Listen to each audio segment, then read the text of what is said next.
सभी को जय भीम, नमो बुद्धाय। यहाँ पर इस संगोष्ठी में मुझे अशोक की विरासत इस विषय पर बात करने के लिए हमारे सन्मित्र अतुल जी भोसेकर, इन्होंने मुझे आमंत्रित किया। मैं शुरुआत में ही उनके प्रति धन्यवाद प्रकट करना चाहता हूँ कि उनके माध्यम से मैं आप सभी महानुभावों के साथ बात कर सकता हूँ। यहाँ पर ऑनलाइन संगोष्ठी में मैं जिन्हें जानता हूँ, ऐसे बहुत सारे हमारे ज्येष्ठ मित्र, मार्गदर्शक उपस्थित हैं, उन्हें भी मैं प्रणाम करता हूँ। अशोक की विरासत, इसकी हम जब बात करते हैं, मैं तो ये मेरा संपूर्ण जो यहाँ पे निवेदन प्रस्तुत करने जा रहा हूँ, उसमें अभी 20वीं सदी में विशेषतः अशोक की कौन सी प्रतिमा लेकर और अशोक की कौन सी विरासत लेकर चर्चाएं हुई हैं, उसको ध्यान में रखते हुए मैं मेरी बात रखना चाहूंगा। हम जानते हैं कि भारत का जो इतिहास रहा है वो मल्टी फेसेटेड है, मल्टी कल्चरल, मल्टी रिलीजियस है, और एक साथ यहाँ पर कई सारी संस्कृतियां, सभ्यताएं, धर्म और विचारधाराएं इतिहास काल से एक साथ कभी संघर्षरत रहते हुए और कभी उनमें समन्वय का काल भी आया है। इस तरह से इनका एक को एग्जिस्टेंस रहा है। और ये भारत की विरासत,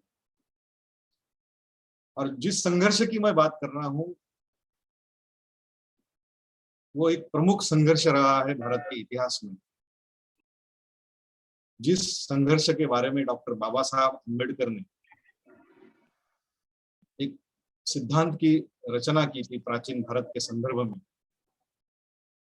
कि प्राचीन भारत की अगर हमें व्याख्या करनी है तो क्या कर सकते हैं।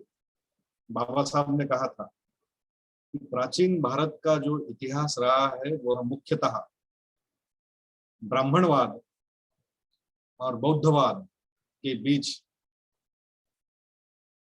एक मरणांतिक संघर्ष का इतिहास रहा है, और वही प्राचीन भारत का इतिहास, एक mortal conflict between the Brahmanism and Buddhism, ऐसा बाबा साहब ने कहा था। इस संघर्ष की जो बात बाबा साहब ने ऐतिहासिक दृष्टिकोण से रखी थी सामने, वो संघर्ष उस समय से लेकर आज तक चला आ रहा है।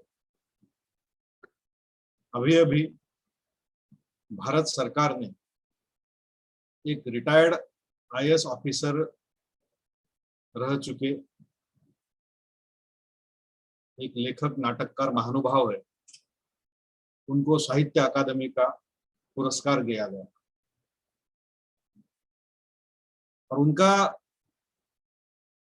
जो लिटरेरी कंट्रीब्यूशन है वो इतना ही है कि उन्होंने अशोक की प्रतिमा का और अशोक की विरासत का पुरजोर ढंग से प्रतिमा हनन और खंडन करने की कोशिश की, प्रतिमा मलिन करने की कोशिश की। और उस उपलक्ष्य में जो कि उन्होंने अशोक के प्रतिमा को मलिन करने का काम किया अपने नाटक द्वारा, अपने साहित्य द्वारा, उसके उपलक्ष्य में उनको साहित्य अकादमी का अवार्ड प्रदान किया गया। ये घटना किस बात की और हमें इंगित करती है?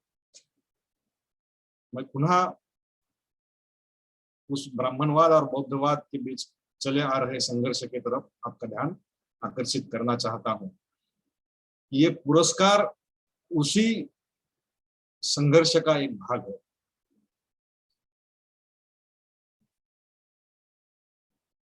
और ये नई बात नहीं है।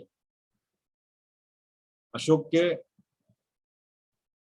प्रतिमा को मलिन करने का काम, खंडित करने का काम, इसकी भी एक विरासत रही है, प्राचीन काल से रही है।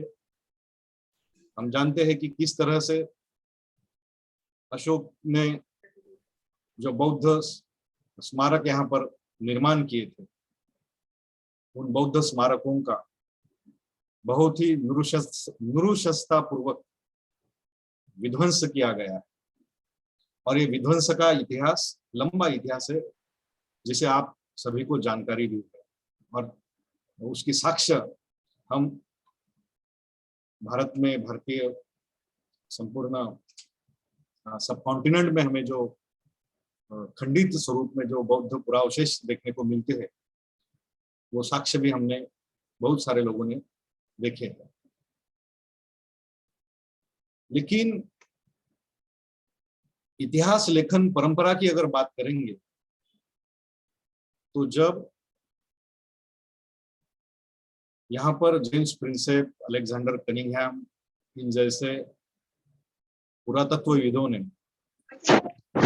की विरासत धरती से, पुरातत्व से खोज के निकाली, और उसमें से एक इस तरह का चित्र प्रस्तुत हुआ कि प्राचीन भारत में अगर संपूर्ण उपमहाद्वीप को अपने बाहों में लेने वाली अगर कोई सभ्यता रही है, तो वो बौद्ध सभ्यता रही है। ये पुरातत्व से आए हुए साक्ष्यों ने ये तथ्य प्रस्तुत किया। विंसेंट स्मिथ से लेके तो आगे आने वाले बहुत सारे इतिहासकारों ने भी अशोक के बारे में बहुत सारा अपना संशोधन पर लेखन भी किया है। लेकिन विदा सावरकर, जो महाराष्ट्र से आते थे, उन्होंने एक किताब लिखी है। उस मराठी किताब का शीर्षक है 6 सोनेरी पाने, 6 golden pages of the history of Hindustan, ऐसा वो किताब था। तो 6 गोल्डन लीव्स और पेजेस जो भी है, तो उस किताब में उन्होंने अशोक के बारे में जो बातें लिखी है, वो गौर करने लायक। हालांकि उन्होंने ये जो किताब लिखी थी, उसका मूल उद्देश्य ये था कि उन्हें बाबा साहब ने जो लेखन किया था बौद्ध धर्म के बारे में, और विशेषतः एनिहिलेशन ऑफ कास्ट, इस अपने भाषण में बाबा साहब ने जो यहाँ की एक ब्राह्मणिकल कल्चर के बारे में जो बातें लिखी थी, उसका खंडन करने के हेतु से सावरकर ने एक किताब लिखी थी। उस किताब के शुरुआती एडिशंस जो रहे हैं, उसमें हम पाते हैं कि वो उन्होंने स्पष्ट रूप से लिखा है कि डॉक्टर बाबा साहब आम्बेडकर ने ऐसा कहा है कि भारत का जो इतिहास रहा है वो पराभव की मालिका है। और बाबा साहब के इस बात का खंडन करने के लिए मैं ये किताब लिखने जा रहा हूँ, ऐसा कहकर सावरकर ने आगे अपना किताब प्रस्तुत किया था। और उस किताब में उन्होंने आर्य चाणक्य इस ब्राह्मण पात्र को, जो ब्राह्मण पात्र 4वीं-5वीं शताब्दी में लिखे जा चुके मुद्रा राक्षस नामक एक संस्कृत नाटक में पहली बार हमें मिलता है, जिसका कोई ऐतिहासिक अस्तित्व उससे पहले हम ऐतिहासिक स्रोतों में नहीं जान पाते कि कौन है चाणक्य, कौन है कौटिल्य और कौन है विष्णुगुप्त। तो पूरी संदिग्धता है उसके बारे में। ना ही किसी समकालीन मौर्यन हिस्टोरिकल डॉक्यूमेंट्स में, किसी भी आर्कियोलॉजिकल एविडेंस में हम चाणक्य का कोई हिस्टोरिकल एग्जिस्टेंस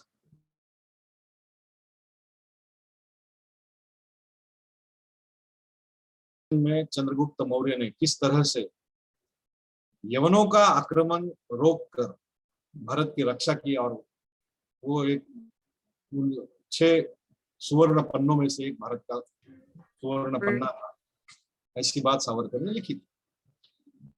लेकिन उसी चंद्रगुप्त का पोता अशोक के बारे में जब वो लिखते हैं,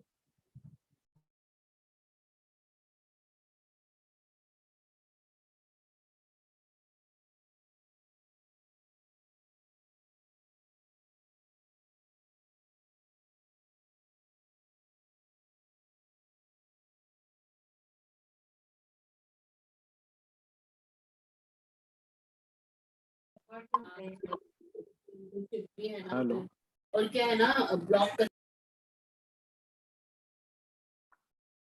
अनुसार करने का जो मिशन चलाया था, उसको लक्ष्य करते हुए सावरकर ने अशोक के बारे में लिखा है कि अशोक ने राष्ट्रघात किया। अशोक राष्ट्र विरोधी था और अशोक के अहिंसावाद का अशोक ने प्रचार प्रसार किया। इसलिए भारतीयों ने, सावरकर का ऐसा कहना है कि अशोक ने और उनसे पहले तथागत बुद्ध ने अहिंसा का संदेश दिया, इसलिए भारत जो है वो पराभूत होते आया, निर्बल हुआ और अपना क्षात्र तेज भूल गया। सावरकर का ये जो स्टेटमेंट है वो पूरी तरह से अनहिस्टोरिकल है और गलत है,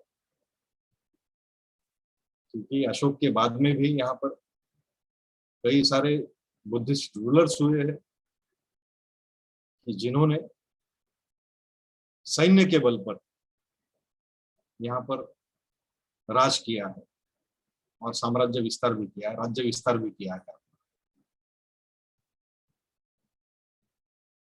और जो आक्रमणों के बारे में बात की जाती है, उन आक्रमणों की अगर पार्श्वभूमि हम देखेंगे तो उसमें बुद्धिज्म से आए हुए अहिंसा के तत्व से भी ज्यादा अगर कोई चीज कारणीभूत रही है पराभव होने के लिए, तो वो थी वर्ण व्यवस्था और जाति व्यवस्था। जिस वर्ण और जाति व्यवस्था ने मुट्ठी भर लोगों को लड़ने का अधिकार सीमित किया, जो जन्म से क्षत्रिय है उन्हीं तक लड़ने का अधिकार सीमित किया गया था।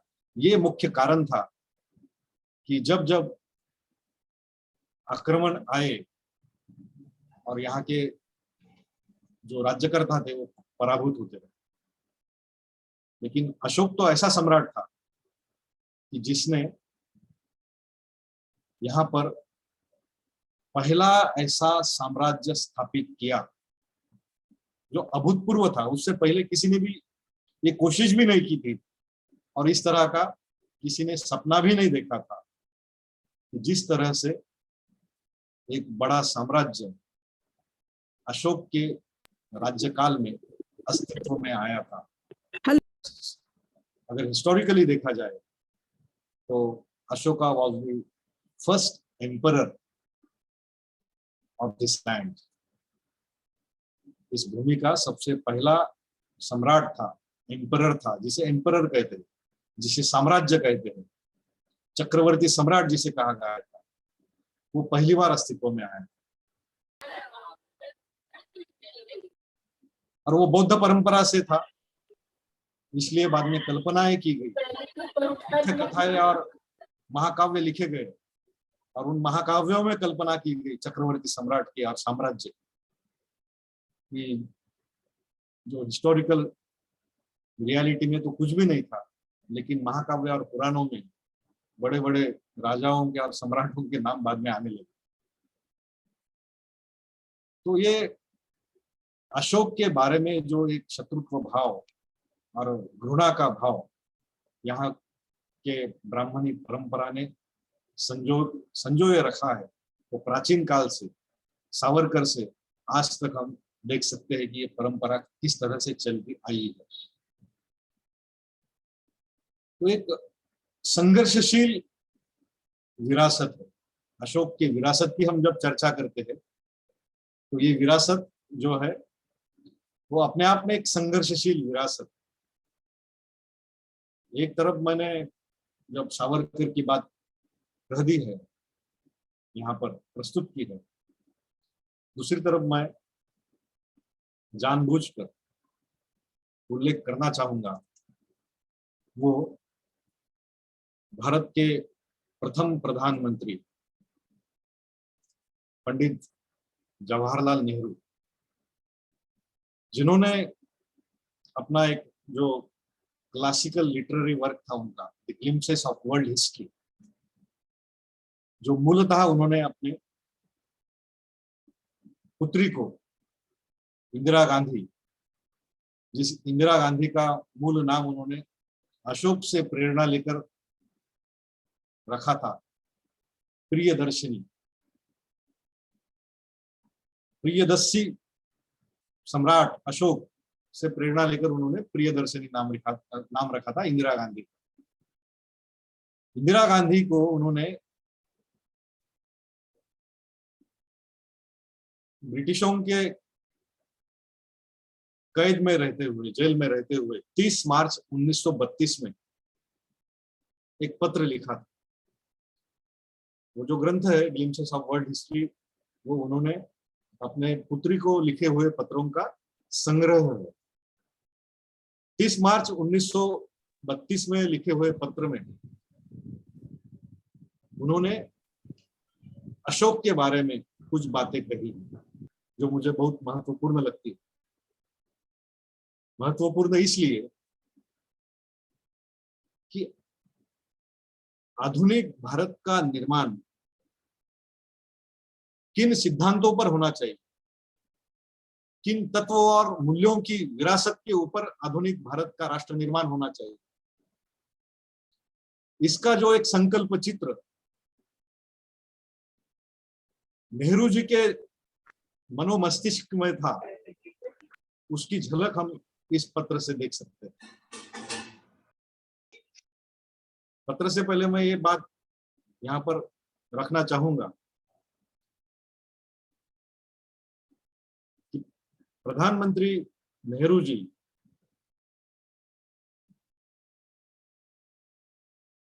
उन्होंने भारत के राष्ट्रध्वज पर जो अशोक चक्र है, वो अशोक चक्र का जो सिंबल है, वो अशोक के विरासत के साथ नाता जोड़ने की उनकी कोशिश थी। डॉक्टर बाबा साहब अम्बेडकर भी उस संविधान सभा में थे, ध्वज समिति में थे, और जिस अशोक चक्र का स्वीकार किया गया, ये बात आज हमें जितनी सहज लगती है उतनी सहज नहीं है। आप जानते हो कि कांग्रेस का जो ध्वज था, तिरंगा था, और उसके मध्य में गांधी जी का चरखा था, और वही कांग्रेस का यानी इंडियन नेशनल कांग्रेस का उस समय जो झंडा हुआ करता था, तिरंगा विथ चरखा, उसी को राष्ट्रध्वज की मान्यता दी जाए, इस तरह की कोशिश बहुत चली थी, और कांग्रेस के अंतर्गत भी ज्यादातर लोगों का वही कहना था। लेकिन रिप्लेस किया गया, चरखा के जगह पर अशोक चक्र लिया गया। ये हमें लगती है उतनी सादी सरल बात नहीं है, ये बहुत मायने रखती है ये बात। इसमें एक सैद्धांतिक, वैचारिक, मूल्यात्मक कमिटमेंट और एक सपना भी है जो उन्होंने देखा। उतना ही नहीं, भारत की जो राज मुद्रा है, वो जो लॉयन पिलर है सारनाथ का, तो सारनाथ के लॉयन पिलर से जो एम्ब्लेम लिया गया है, जो राजमुद्रा ली है हमने, उसको स्वीकार किया है, उसको घटनात्मक संविधानात्मक मान्यता दी है, राजमुद्रा उसको बनाया है। वो लॉयन मूलतः क्या थे कि वो विश्व शांति का संदेश देने वाले प्रतीक थे। और भारत की अंतरराष्ट्रीय राजनीति में जो भूमिका बनने जा रही थी उस समय, उसका सटीक प्रतिनिधित्व उस राज्य चिन्ह द्वारा किया गया था। उस राज्य चिन्ह भारत के नागरिकों को भी एक संदेश दे रहा था, वो राजमुद्रा, और वो राजमुद्रा इंटरनेशनल कम्युनिटी के लिए भी एक संदेश थी। तो अशोक के विरासत के साथ नाता जोड़ने की जो कोशिश थी, वो क्या किसी धार्मिक अभिनिवेश में थी क्या? तो नहीं। वो किसी जातीय अभिनिवेश से आई थी? नहीं। वो एक आधुनिक धर्मनिरपेक्ष और साइंटिफिक टेम्परामेंट जिसे हम कहते हैं, तो ये जो एक वर्ल्ड व्यू था, एक जो विश्व दृष्टिकोण था, उस विश्व दृष्टिकोण से उन्होंने अशोक के विरासत के साथ खुद को आइडेंटिफाई करने की कोशिश की। मैं उस पत्र की तरफ अभी आता हूं। 30 मार्च 1932 में वो लिखते हैं कि अब हम एक ऐसे व्यक्ति का जिक्र करने वाले हैं जो बादशाह और सम्राट होते हुए भी महान था और मानव प्रशंसा के लायक था। बादशाह और सम्राट होते हुए भी महान था। जो सम्राट होते हैं, जो राजा होते हैं, वो तो युद्ध करते हैं, हिंसा करते हैं, और साम्राज्य का विस्तार ये उनका मुख्य ध्येय होता है। लेकिन ये सम्राट होते हुए भी महान था, ऐसा वो कहते हैं। वह था चंद्रगुप्त मौर्य का पोता अशोक। और बाद में वो एक महान इतिहासकार एच.जी. वेल्स, जो बड़े साहित्यिक भी थे, उनका आउटलाइन ऑफ वर्ल्ड हिस्ट्री इस ग्रंथ से उन्होंने उसको कोट किया है, उद्धृत किया है। एच.जी. वेल्स का जो कहना था उसको उद्धृत करते हुए वो इंदिरा को लिखते हैं कि इतिहास के पृष्ठों में संसार के जिन तरह तरह की उपाधियों वाले लाखों राजाओं के नाम भरे पड़े हैं, उनमें अकेले अशोक का नाम ही सितारे की तरह चमकता है। इतिहास के पृष्ठों पर संसार के जिन तरह तरह के उपाधियों वाले राजाओं के नाम भरे पड़े हैं, उनमें अकेले अशोक का नाम ही सितारे की तरह चमकता है। वोल्गा से जापान तक आज भी उनका नाम आदर के साथ लिया जाता है। चीन, तिब्बत, भारत ने भी, हालांकि उसने उसके धर्म सिद्धांतों को छोड़ दिया, भारत ने अशोक के धर्म सिद्धांतों को छोड़ दिया, ये बात भी उन्होंने कबूली है, मान्य की है।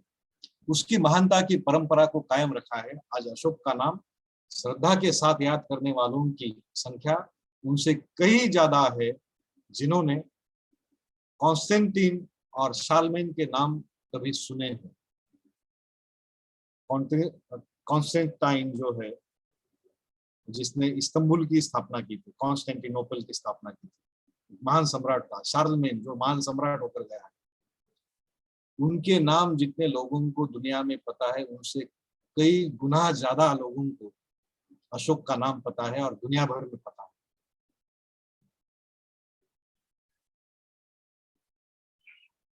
अशोक के बारे में वो लिखते हैं, ये वास्तव में बहुत ऊंचे दर्जे की प्रशंसा है, लेकिन अशोक इसका पात्र था। जो प्रशंसा एच.जी. वेल्स ने की है, उस प्रशंसा के लिए अशोक पात्र था। और एक भारतवासी का हृदय तो भारत के इतिहास के इस काल का विचार करने में आनंद से भर जाता है। तो अशोक का गुण गौरव करते हुए नेहरू जी ने जो बात रखी थी,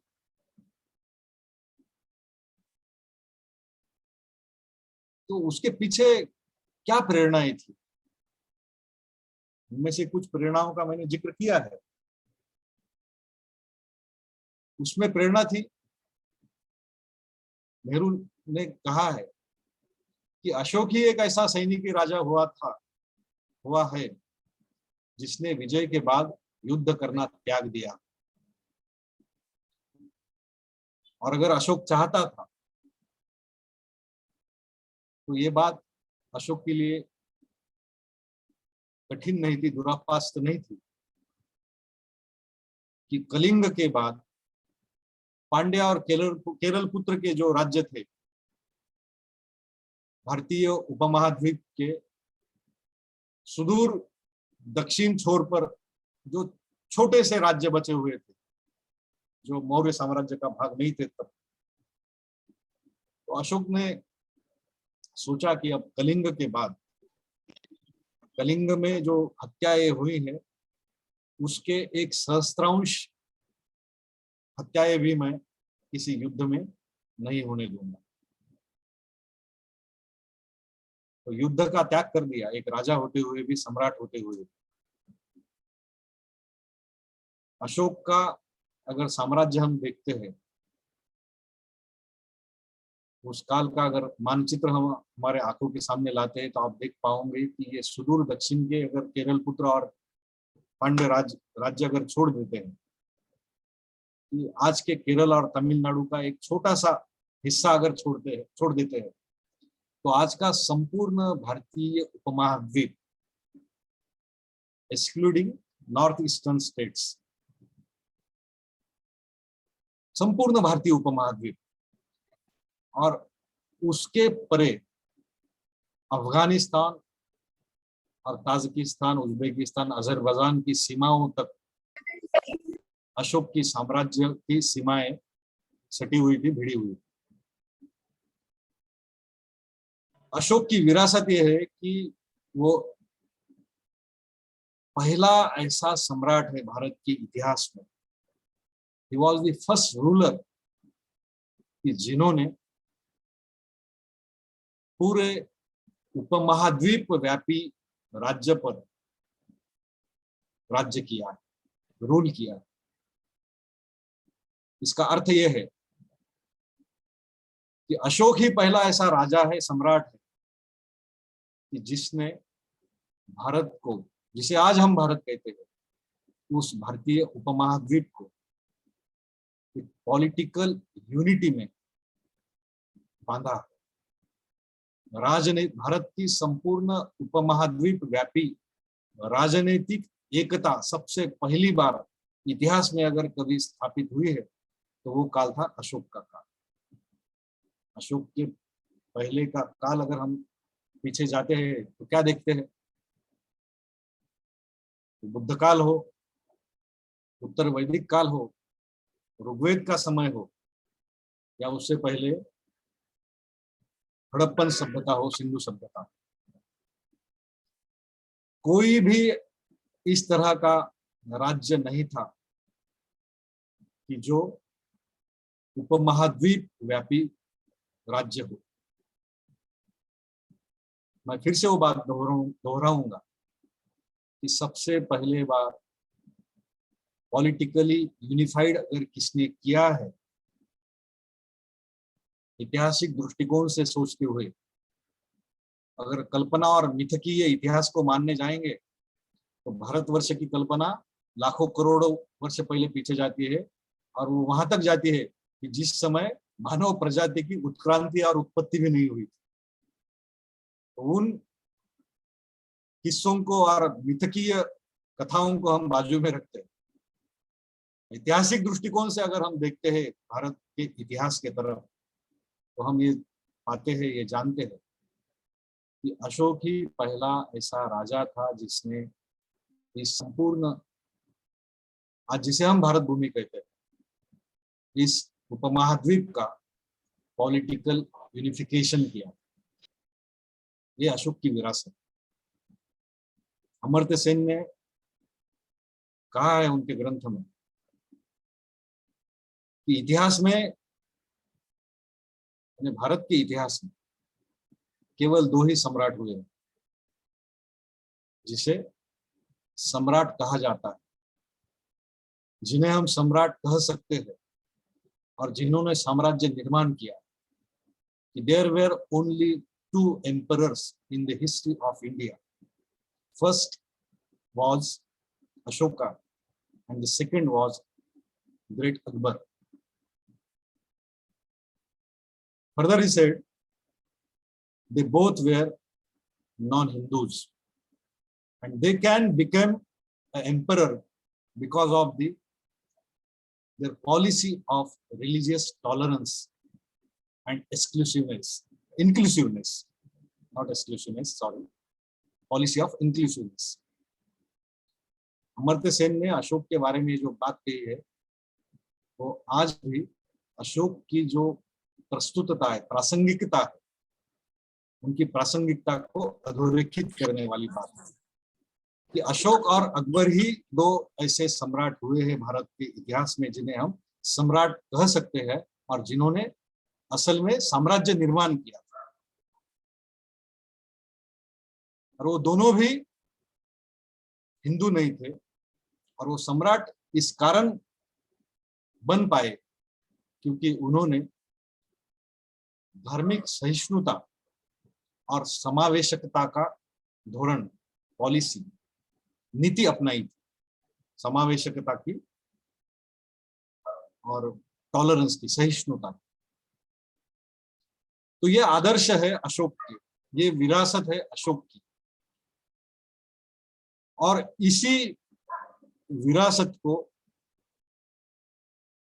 नए उभरते हुए भारत राष्ट्र को जोड़ने की कोशिश उस समय किए जा रही थी और उसी कारणवश हमने हमारे राष्ट्रध्वज में अशोक चक्रांकित तिरंगा अपनाया और अशोक चक्र का स्वीकार किया।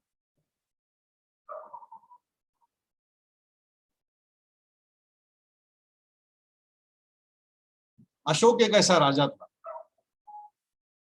कि जिसने कहा, एक ऐसा सम्राट था कि जिसने कहा कि शत्रुओं पर हिंसा के माध्यम से विजय प्राप्त करना ये बड़ी बात नहीं है और हिंसा, रक्तपात और युद्ध जो है, ये जो प्रक्रिया है वो फिर से घृणा, द्वेष और प्रतिहिंसा को जन्म देने वाली प्रक्रिया है। तो धम्म के माध्यम से मानव के हृदय के ऊपर विजय हासिल करना ही एकमात्र सच्चा विजय है, सच्ची विजय है। ये बात सम्राट अशोक ने कलिंग विजय के बाद कही थी और वो बात उन्होंने पूरे सही ढंग से बाद में इंप्लीमेंट भी उन्होंने उसका किया।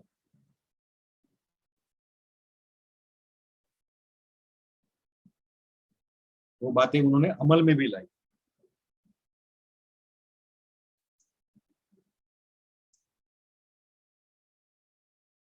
तो एक आज जो भारत अस्तित्व में हम देखते हैं, एक उपमहाद्वीप व्यापी स्वरूप का जो भारत आज है, तो उसकी प्रारंभिक विरासत जो है उसका निर्माण अशोक ने किया था। वही भारत का प्रथम चक्रवर्ती सम्राट था, सबसे विशाल साम्राज्य का निर्माता अशोक था। ये जो विरासत थी वो आज तक जिंदा है। यानी जो कल्पना है कि संपूर्ण महाद्वीप जो है, भारतीय उपमहाद्वीप, ये संपूर्ण भारतीय उपमहाद्वीप एक अपने आप में यूनिफाइड स्टेट है, यूनिफाइड नेशन है। ये जो एक मॉडर्न कंसेप्ट है, इसका हिस्टोरिकल सोर्स जो है और ओरिजिन जो है वो अशोक के विरासत से हमें प्राप्त होता है। और मैं चाहूंगा कि ये सिर्फ एक ही बात काफी है अशोक का महत्व और अशोक की प्रासंगिकता सिद्ध करने के लिए। और ये बात हिस्टोरिकल रियलिटी थी और अनडाउटेड रियलिटी थी, जिसके बारे में कोई संदिग्धता नहीं। संपूर्ण सब कॉन्टिनेंट को पॉलिटिकली यूनिफाइड करने की जो कोशिश अशोक ने की थी, महत्व की बात है। इसी कोशिश के साथ हम अगर अशोक के लिपि की बात करते हैं, तो अशोक ने जिस लिपि का प्रयोग अपने शिलालेखों में किया था, प्रस्तर लेखों में किया था, स्तंभ लेखों में किया था,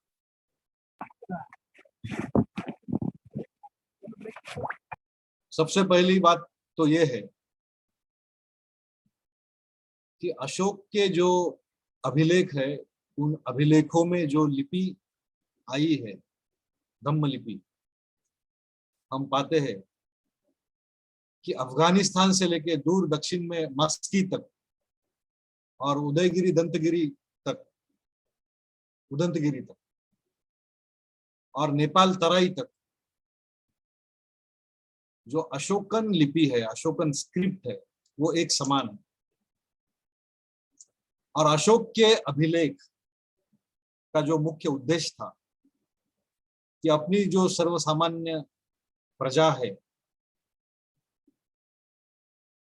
उनको अशोक का जो संदेश था वो एक पॉलिटिकल मैसेज भी था। कि रोमिला थापर जो एक महान इतिहासकार है, उन्होंने कहा था कि अशोक की जो धम्म पॉलिसी रही है वो धार्मिक कम और पॉलिटिकल ज्यादा थी। और उन्होंने जो बात कही है उसमें कुछ गलत भी नहीं, तो पूरी तरह से धार्मिक पॉलिसी नहीं थी, कतई नहीं थी। तो Dhamma policy as a state policy कहते हुए रोमिला थापर ने संपूर्ण जो चर्चा की है, हम देखते हैं कि मैं जिन अभिलेखों की बात कर रहा था, उन अभिलेखों की लिपि अगर संपूर्ण भारतीय उपमहाद्वीप में अपने प्रजाजनों को संदेश देने के लिए एक राजा के द्वारा, सम्राट के द्वारा दिए जाने वाला संदेश, स्टेट द्वारा दिए जाने वाला संदेश, इस अर्थ में वो संदेश अगर एक ही लिपि में लिखा जा चुका है तो उसका अर्थ यह है कि संपूर्ण भारतीय उपमहाद्वीप में उस समय सर्वसामान्य प्रजा और जनसामान्य द्वारा इस लिपि को पढ़ा जाता था, ये लिपि पढ़ी जा सकती थी। आज हम देखते हैं अलग अलग राज्यों में जो लिपि प्रचलित है, तमिलनाडु, केरल, कर्नाटक, आंध्रा, बंगाल, गुजरात, तो भिन्न भिन्न लिपियां हैं। और देवनागरी है, तो देवनागरी जानने वाले सहज रूप से द्रविडियन लिपियों का वाचन नहीं कर सकते। लेकिन अशोक के समय में अगर संपूर्ण भारतीय उपमहाद्वीप में अशोक ने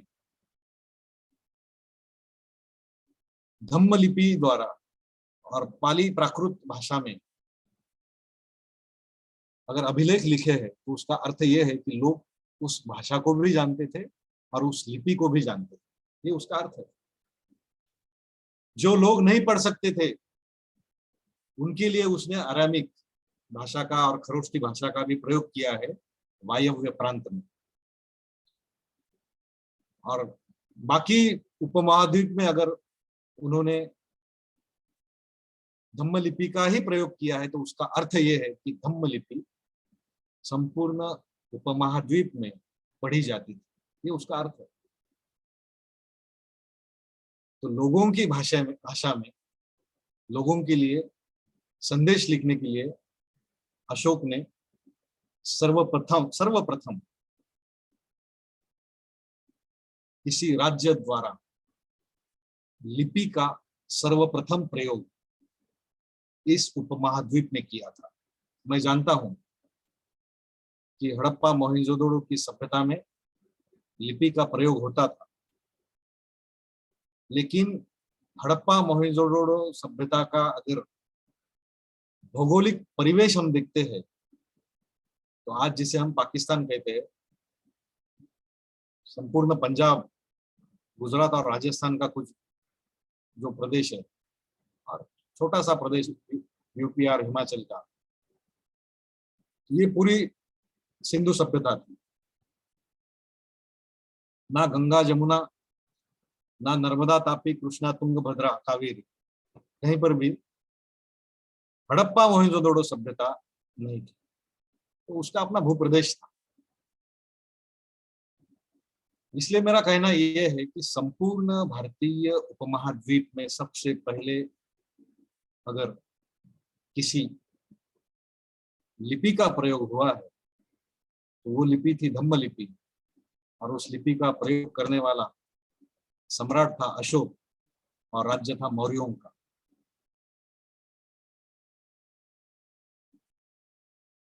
आज जो देवनागरी भारत में प्रचलित है और देवनागरी के सिवाय अन्य भी कई लिपियां जो भारत में विविध राज्यों में प्रचलित है, उसका अगर ओरिजिन कहां पर है तो इसके लिए बड़ी खोज करने की बात नहीं है। ये आप सब लोग जानते भी है कि उसका ओरिजिन है अशोका की धम्म लिपि। और आज प्रचलित लिपियों का ओरिजिन, स्रोत, मूल स्रोत अगर धम्म लिपि है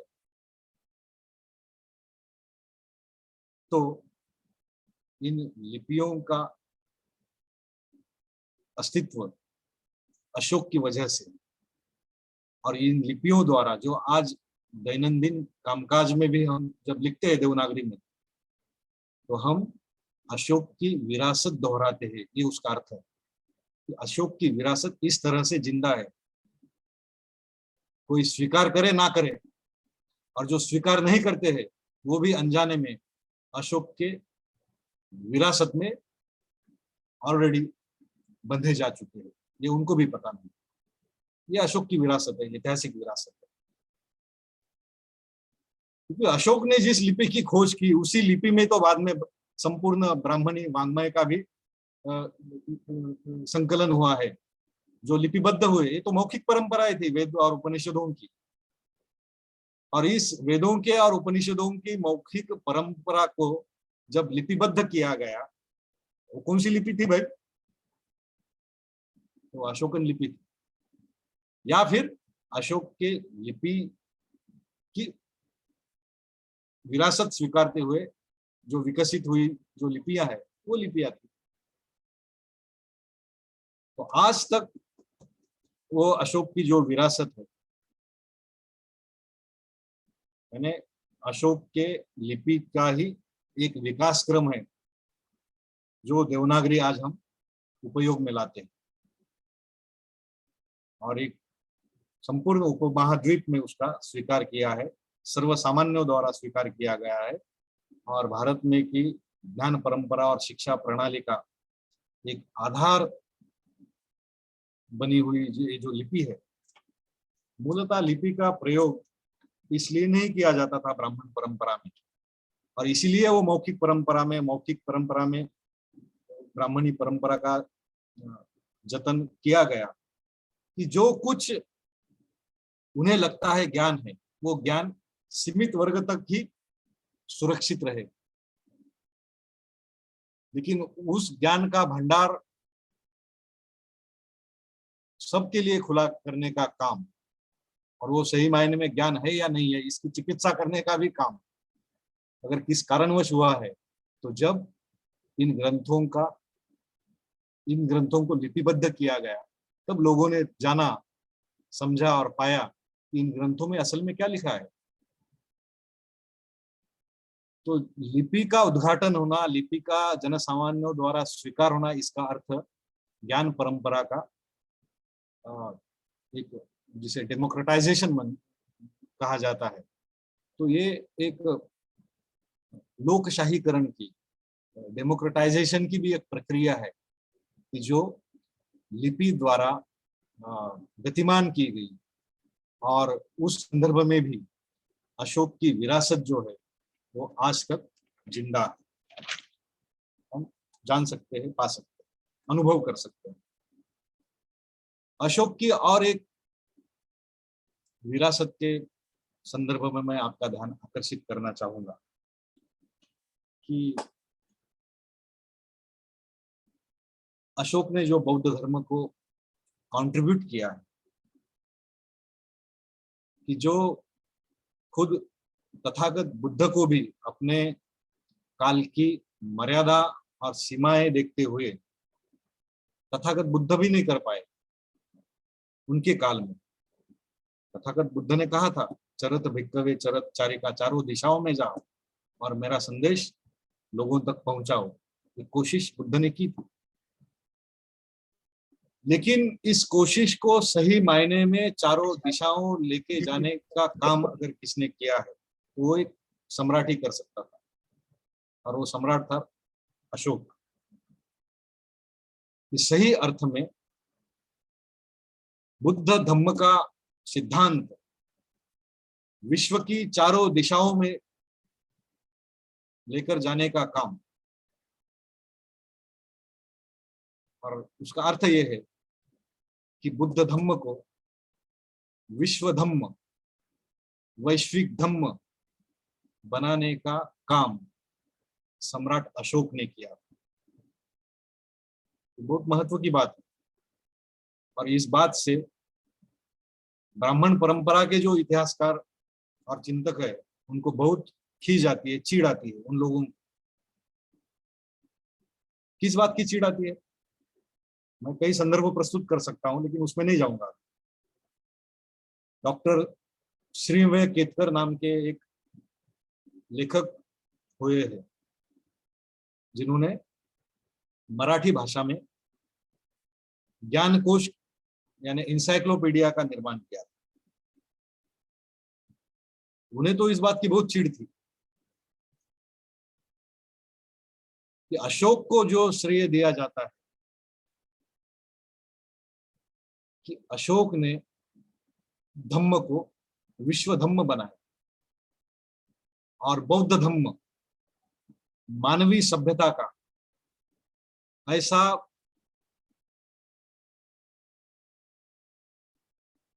सर्वप्रथम धम्म है जिसे वर्ल्ड रिलीजन कहा जाता है। वर्ल्ड रिलीजन नाम की एक संकल्पना है जो वैश्विक इतिहास में चर्चित है, और जो वर्ल्ड रिलीजन्स है उसमें खास तौर पर जो नाम लिया जाता है वो बुद्धिज्म का, क्रिश्चियनिटी का और इस्लाम का, और यही वर्ल्ड रिलीजन्स है। बाकी धर्मों को अगर हम देखते तो वो धर्म किसी विशेष भूप्रदेश में ही निर्माण हुए और उसी मर्यादा में उनका विकास हुआ, और उस सांस्कृतिक भाषिक मर्यादाओं को लांघ कर, भौगोलिक मर्यादाओं को लांघ कर अन्य किसी धर्मों का विस्तार दुनिया में नहीं हुआ। और हुआ है तो वो सिर्फ बौद्ध धम्म था, जो सर्वप्रथम वर्ल्ड रिलीजन है, जिसको वर्ल्ड रिलीजन कहा गया है। आवाज कमी कर रहे हैं, आवाज कमी। बाद में क्रिश्चियनिटी थी और उसके बाद इस्लाम आता है। वो केवल भौगोलिक सीमाओं को लांघकर बौद्ध धर्म का प्रचार प्रसार हुआ, इसलिए केवल वर्ल्ड रिलीजन नहीं कहा गया।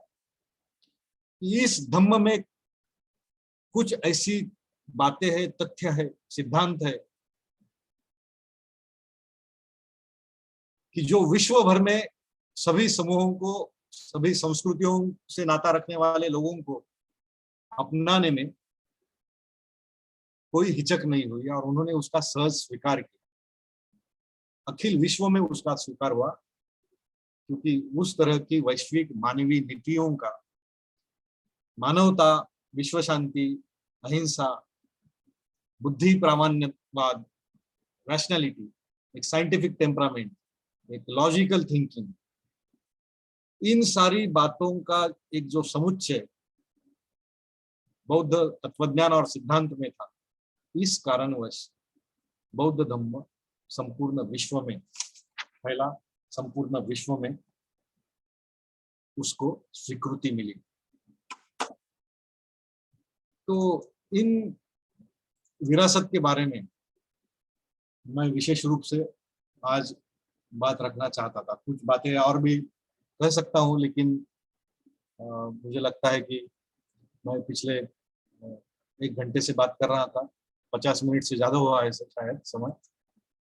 तो मैं यहाँ पे रुकता हूँ और आशा करता हूँ कि अगर प्रश्नोत्तर होते हैं, चर्चा होती है, तो मैं कुछ और बातें भी यहाँ पर आपके साथ चर्चा में ला सकूंगा। यहाँ पर मैं मेरा ये आज का जो प्रस्तुतिकरण है, तो यहाँ पर मैं उसको विराम देता हूँ। मुझे आपने यहाँ पर मेरी बात रखने के लिए आमंत्रित किया, इसके लिए संपूर्ण संस्था का, भोसेकर जी का और सभी महानुभाव जो यहाँ पर उपस्थित है, उन सभी का मैं आभार व्यक्त करता हूँ। और हम आगे चर्चा और प्रश्नोत्तर की तरफ बढ़ेंगे, मैं इसे विनती करता हूँ। धन्यवाद। जय हिंद। बहुत बहुत धन्यवाद सर। बहुत ही बढ़िया ढंग से आपने सम्राट अशोक की विरासत के बारे में अपने अपने व्याख्यान दिया है, और इसके लिए मैं आपको बहुत बहुत साधुवाद देता हूँ। मैं अभी मित्रों को पूछूंगा कि अगर किसी को कुछ प्रश्न है तो कृपया पूछ लीजिएगा। Hello hello hello. हेलो। हाँ हाँ सर। जी। सर हाँ this is Sadavarte doctor Sadavarte from Bhopal. या बोलिए sir. Sir I am not a student of history और archaeology. out of curiosity only, what is to be understood by a virasat? I mean 1 2 3 4. अच्छा, okay. नहीं, मैं सारे प्रश्न एक साथ लूंगा, एक एक। हाँ, और जो भी प्रश्न होंगे वो पूछिए जी, प्लीज। किसी को और कुछ कोई प्रश्न है? Hello hello. हेलो। जय भीम हाँ जी। सर। हाँ हाँ, जय जय भीम। जय।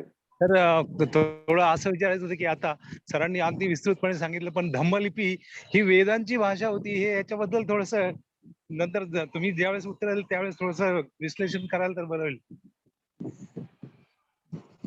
ओके अच्छा, ओके। हा सर. और कोई है? किसी को कोई प्रश्न है?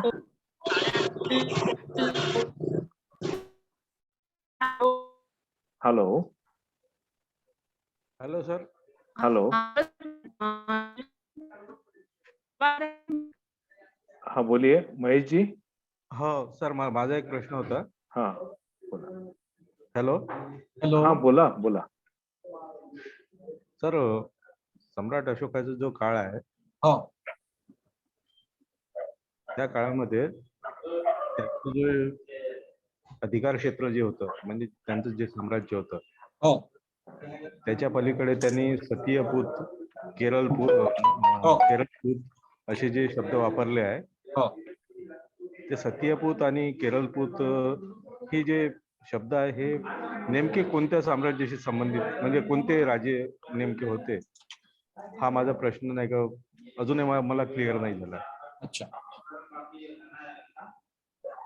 हॅलो हॅलो हा हाँ हाँ चालेल. पुन्हा काही प्रश्न?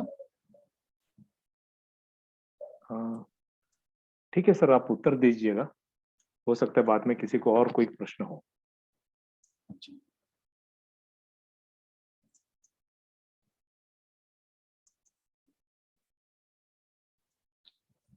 हाँ विरासत के बारे में जो पूछा गया एक प्रश्न कि विरासत यानी क्या, तो ऐतिहासिक दृष्टि से हम जब विरासत की बात करते हैं, किसी भी विरासत, कोई व्यक्ति हो, विचार हो, संस्था हो,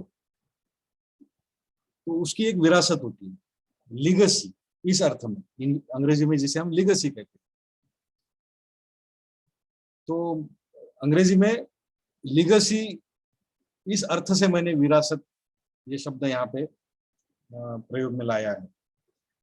तो अशोक ने किन मूल्यों की स्थापना की थी, किन संस्थाओं की स्थापना की थी, किन विचारों की बात की थी, और वो किस तरह से वो विरासत बाद में उसको स्वीकारा गया और दूसरे अर्थ में उसको नकारा भी गया किन कोई शक्तियों द्वारा. तो वो एक कॉन्फ्लिक्टिंग लेगेसी है, संघर्षरत विरासत है, जिसके बारे में मैंने मेरे मुख्य वक्तव्य में मैंने निश्चित रूप से बातें रखी है. ये एक संघर्षरत विरासत है और विरासत ये सिर्फ अशोक के काल तक सीमित नहीं.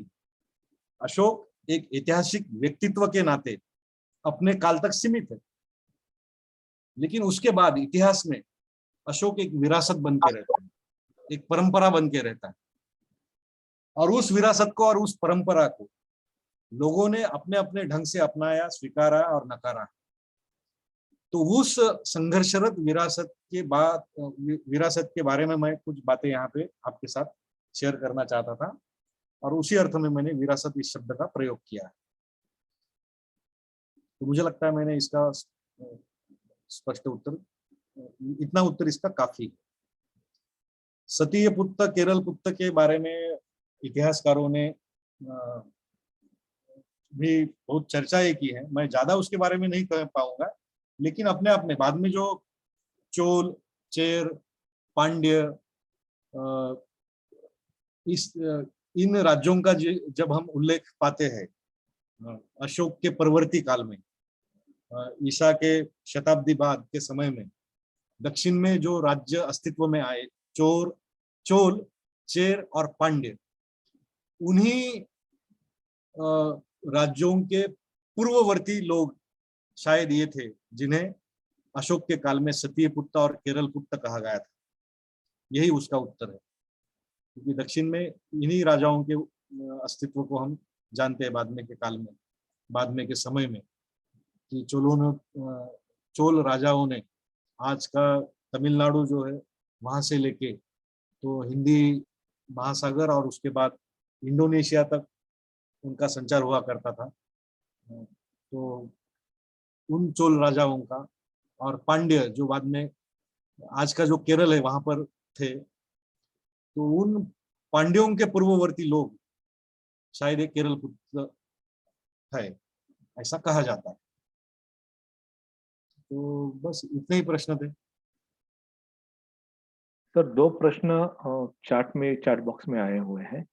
बताइए ना सर प्लीज. जी, एक प्रश्न ये था कि अशोक चक्र में प्रदर्शित 24 जो तिलियां हैं वो क्या दर्शाती है, क्या इसे धर्म चक्र भी कहा जा सकता है, ये एक प्रश्न है. और दूसरा प्रश्न है कि अशोक के अभिलेखों की लिपि को इतिहास के किताबों में ब्राह्मी लिपि क्यों कहते हैं, जबकि अभिलेखों पर धम्म लिपि ही लिखा हुआ है. इसकी चर्चा इसके काफी बड़ी चर्चा आप होगी. अगर ये चर्चा करोगे तो ज्यादा उचित रहेगा. लेकिन नहीं पहला प्रश्न क्या था सर आपका? हाँ, Please. पहले ये था कि अशोक चक्र में जो 24 तीलियां हैं हाँ हाँ, वो क्या दर्शाती हैं?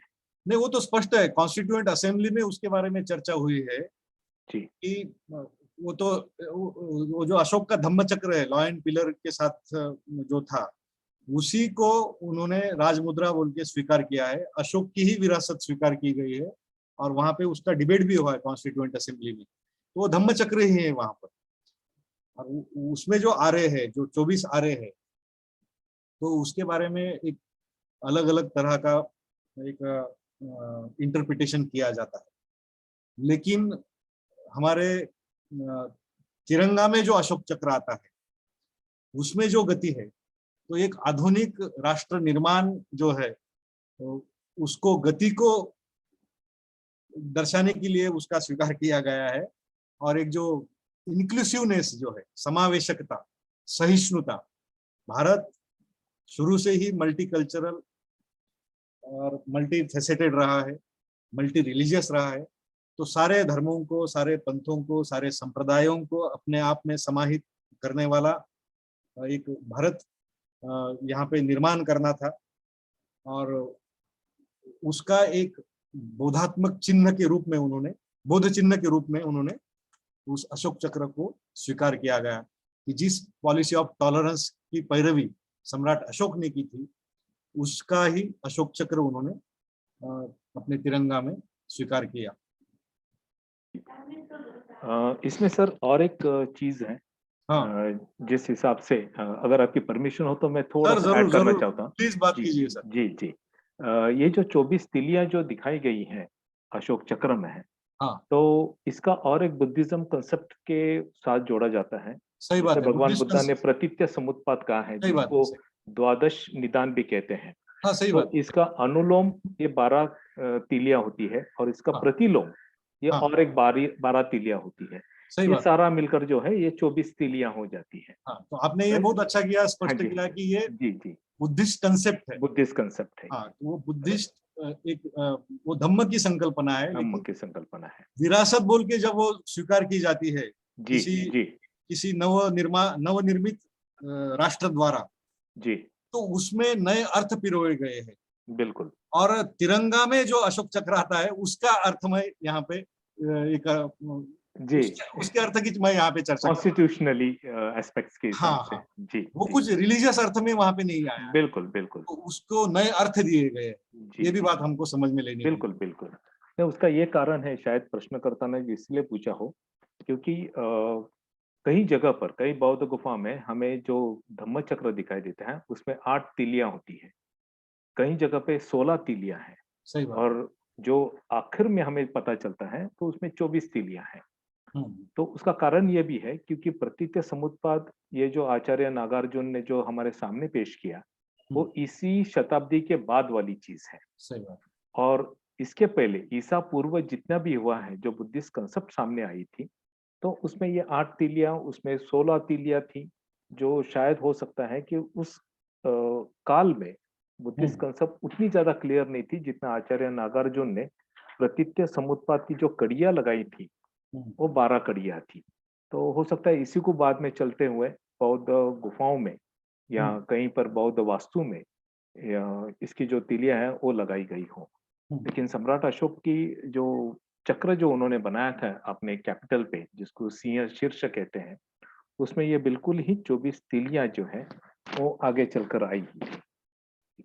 सर और एक प्रश्न है कि सम्राट अशोक उज्जैन के राज्यपाल थे, फिर भी उज्जैन में अशोक के नाम का कुछ भी नहीं है। अच्छा नहीं, अशोक शायद कभी सामने आ जाएगा आने वाले समय में, ऐसा हम कह सकते हैं। बिल्कुल बिल्कुल, क्योंकि सारा कुछ जो कुछ अशोक के काल से रिलेटेड जो भी आर्कियोलॉजिकल रिमेन्स है भारत में, वो अभी भी मुझे लगता है कि उसमें से 10% भी अभी तक डिस्कवर नहीं हुए। जी जी, बिल्कुल सही सर। तो आज ना कल, और कभी कभी होगा ही। हाँ, अब उज्जैन और सांची वही तो एमपी है, अवंती प्रदेश ही है। सांची के जो पुरावशेष है वो उसी अवंती प्रदेश में है, कि जो अवंती प्रदेश के राज्यपाल अशोक थे, उसको आज शहर का नाम उज्जैन हम कहते हैं, लेकिन सांची उसी अवंती में पड़ता था जिस प्रदेश का राज्यपाल अशोक था। तो बिल्कुल। सांची से लेके विदिशा से लेके बहुत सारे ऐसे आर्कियोलॉजिकल साइट्स है कि जो अशोक काल से संबंधित है। और अवंती से उधर भी हम गिरनार वगैरह भी जाते हैं, तो संपूर्ण भारतीय उपमहाद्वीप में है ये। तो उसका मानचित्र भी मैं यहाँ पे शेयर करना चाहता था, लेकिन मैं जानता हूँ कि यहाँ पर सारे जानकार लोग हैं, इसलिए उतनी प्राथमिक बातें यहाँ पे कहना मैं ज्यादा मुनासिब नहीं मानता हूँ। जी जी सर, बिल्कुल सही। और किसी को कोई प्रश्न है? एक्चुअली उज्जैन में सम्राट अशोक के संदर्भ में जो भी आर्कोलॉजिकल एविडेंस है वो विक्रमादित्य यूनिवर्सिटी के अंदर में सुरक्षित संरक्षित किया गया है। दूसरी बात, सम्राट अशोक का जहाँ विवाह हुआ देवी के साथ में, और सौंदरगढ़ के जगह है, वो भी संरक्षित किया गया है अपना विक्रमादित्य यूनिवर्सिटी के अंदर में। अशोक जो अब उपराज्यपाल था उज्जैन का, तब उन्होंने वहां पे जो खगोल विज्ञान और ट्रेड का एक यूनिवर्सिटी बनवाया था, और उप राज्यपाल रहते हुए वो भी एविडेंस जो है आर्कोलॉजिकल विक्रमादित्य यूनिवर्सिटी में बहुत संरक्षित रखा हुआ है। अपने डॉक्टर राजकुमार अहिरवार करके थे, अभी वो नहीं रहे इस दुनिया के अंदर में, उनके साथ में मैंने देखा था वहां पे ये सारी चीजें। Thank you. राइट, बहुत बढ़िया। सत्यजीत मौर्य साहब मैंने काफी पढ़ाई की है सम्राट अशोक के ऊपर। अच्छा। और वो आगे चलकर उनकी एक बहुत ही बढ़िया ग्रंथ भी वो शायद 2-4 महीने के अंदर लेके आए। Thanks for the intervention. अच्छी बात है गुरु। हाँ, बिल्कुल बिल्कुल सर, बिल्कुल। और किसी को कोई प्रश्न है? अगर नहीं है तो फिर सर ब्रह्मलिपी आणि हाँ। धम्मलिपी ही एकच आहे का सर? ब्रह्मलिपी आणि धम्मलिपी जी आहे, आणि ज्यावेळेस ते वेदांचा उल्लेख केला सरांनी, तर वेदांची भाषा कुठली होती ती त्यावेळेस? लिपी आणि भाषेमध्ये गल्लत करू नका. भोसेकर सर तुम्ही बोला प्लीज. नाही, बेसिकली आता थोडंसं विषयांतर होईल आजच्या विषयानुसार, पण थोडक्यात मी सांगू इच्छितो की सम्राट अशोकांनी जेवढे शिलालेख लिहिले, त्या शिलालेखांची जी लिपी होती, तर त्यांनी त्या वाक्यांमध्येच त्या लिपीचा उल्लेख केला, आणि तो म्हणजे धम्मलिपी. याच धम्मलिपीला नंतरच्या काळामध्ये, म्हणजे साधारणतःपणे 19व्या शतकाच्या सुरुवातीला किंवा 18व्या शतकाच्या मध्यानंतर ह्या लिपीला ब्राह्मी लिपी इथल्या काही संशोधकांनी विदेशी संशोधकांबरोबर मिळून ते मत मांडलं. त्याला त्यांनी काही वेगळी कारणं दिली, आणि त्यातलं एक महत्वाचं कारण होतं की ब्रह्मदेवानं सृष्टी निर्माण केली आणि म्हणून ही लिपी त्यांनी निर्माण केली. ओके. आणि त्याला नंतरच्या काळामध्ये म्हणजे जवळपास हे 100-125 वर्ष हेच चाललं, आणि अलीकडे अगदी 3-4 वर्षांपूर्वी आपण त्यांना अनेक संशोधीय प्रमाणं दिली. त्यामध्ये पुरातत्वीय प्रमाण आहेत, त्यामध्ये हस्तलिखितांचे प्रमाण आहेत आणि शिलालेखांचे प्रमाण आहेत, आणि हे दाखवून दिलं की सम्राट अशोकांनी किंवा भारताची सर्वात प्राचीन लिपी ही धम्मलिपी होय, ही ब्राह्मी नव्हे. ब्राह्मी हे नाव थोपवण्यात आलेलं आहे. अच्छा. आणि त्याचा मोठा वाद निर्माण झालाय. इंगळे सर आहेत आजच्या सेशन मध्ये, आपले किशोर गायकवाड सर ज्यांनी काल व्याख्यान दिलं तेही होते. अनेक लोक याच्यामध्ये जोडलेली आहेत ज्यांनी खूप प्रखरपणे हे मत मांडलं की सम्राट अशोकांची लिपी जी आहे, जी भारताची सर्वात प्राचीन लिपी है, उसी लिपि को जो है धम्मलिपि नाम है, ब्राह्मी लिपि नहीं है. मी मुद्दाम हिंदीत बोलतोय कारण काही आपल्याकडे हिंदी प्रेक्षक पण आहेत. तो इसी चलते हुए आगे चलते हुए एक किताब भी हम लोग ने निकाली थी जिसका नाम है ईयम धम्मलिपि, जिसके अंदर ये सारे जो प्रमाण है उसमें प्रस्तुत किए गए हैं. राइट. रही बात वेदों की भाषा, वेद कब लिखे गए हैं, ये अगर आप देखोगे तो ये कोई ज्यादा पुरानी चीज नहीं है. ओके. वेद काफी बाद में लिखे गए हैं. तो उसका जी सर मैं ये बोलिए. कहना चाहता था कि जी. वेदों की रचना का समय और उसके लिपिबद्ध होने का समय, इसमें बहुत अंतर है. अंतर है.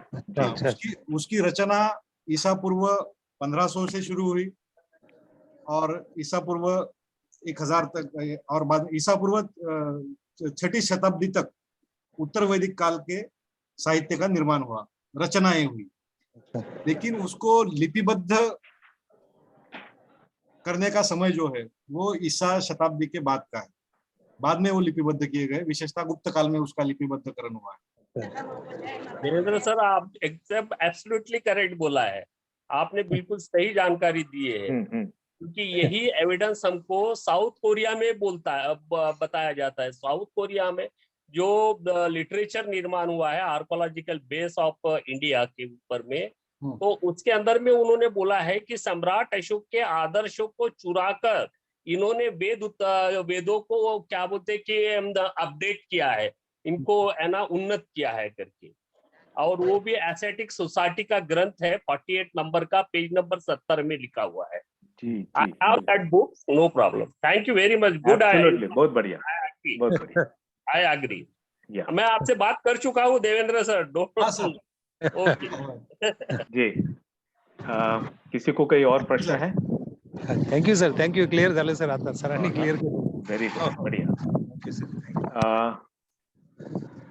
तो मित्रों, आप सभी का बहुत बहुत धन्यवाद। आप इस संगोष्ठी में जुड़े रहे हैं और ये संगोष्ठी और भी ऐसे 3 दिन चलेगी। 9 अप्रैल को सम्राट अशोक की 2326वीं जयंती है। मैं आप सभी को नम्र आह्वान करता हूं कि अगले 3 दिन ऐसे ही साथ में जुड़े रहें। बहुत सारे अच्छे वक्ता हैं, वो आपके सामने सम्राट अशोक का व्यक्तिमत्व आपके सामने, जो उसके विभिन्न जो अंग है वो आपके सामने रखना चाहते हैं। ये सारे मान्यवर जो हैं, ये बहुत अच्छा बढ़िया संशोधक हैं, इन्होंने बहुत बड़ा काम किया है इस विषय में, और हम चाहते हैं कि हम सभी को उनके विचारों का लाभ मिले। तो बहुत बहुत धन्यवाद साथियों, सभी को नमो बुद्धाय, जय भीम। जय भीम सर. जय भीम सर. धन्यवाद इंग्लिश सर, सर आपने धन्यवाद। आपने बहुत ही समय निकाला, और मैं जानता हूं कि आप काफी बिजी हो, आपका काफी संशोधन भी चल रहा है, लेकिन फिर भी आपने हमें जो उपकृत किया है उसके लिए काफी धन्यवाद सर। जी, जय Bhim. Thank you, English sir, and thank you, Bhosekar sir. Thank you very much. Thank you very much. माझं Great. काम आहे, साधू साधू साधू. महत्वाचा विषय आहे म्हणून जय बोलणं भीम. भागच होतं. हो, बिलकुल बिलकुल नकार देता येणं शक्य नव्हतं. नाही सर, आणि तुमच्याशिवाय तो चांगला कोणी टाकणार समोर ठेवणार नाही. छान, धन्यवाद सर. थँक्यू. भेटूयात.